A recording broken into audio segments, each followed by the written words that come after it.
Ating kilalanin si Chris Kyle, isang US Navy SEAL sniper. Ang The Devil of Ramadi.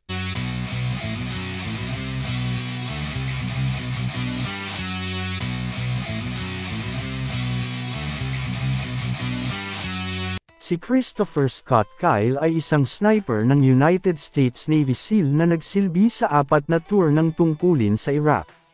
Si Kyle ay ipinanganak sa Odessa, Texas, noong 8 Abril taong 1974.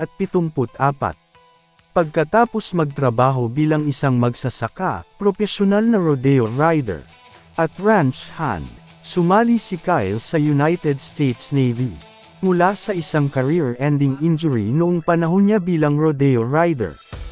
Pagkatapos ng operasyon para ipaayos ang kanyang braso, nakatanggap si Kyle ng imbitasyon sa pagsasanay sa BUD/S na ibig sabihin Basic Underwater Demolition. Sea, Air, Land na kilala sa tawag na SEAL sa Coronado, California noong 1999.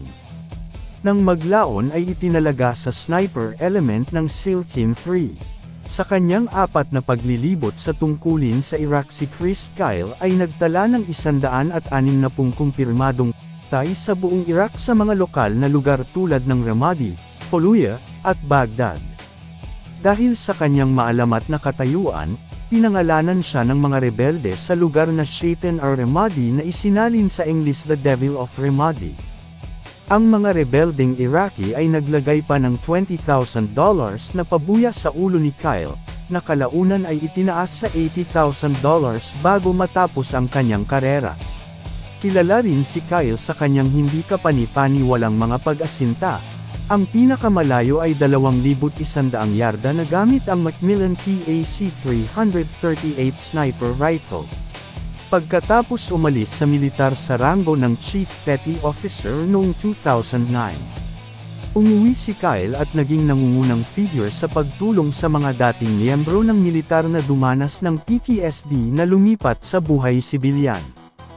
Noong February 2, 2013, si Kyle at ang kanyang kaibigan na si Chad Littlefield ay ni Eddie Ray Ruth, isang veterano rin, habang bumibisita sa isang shooting range sa Erith County, Texas. Isang serbisyong pang-alaala ang ginanap para kay Kyle sa Cowboy Stadium sa Arlington, Texas, bago siya tuluyang inihimlay sa Texas State Cemetery sa Austin.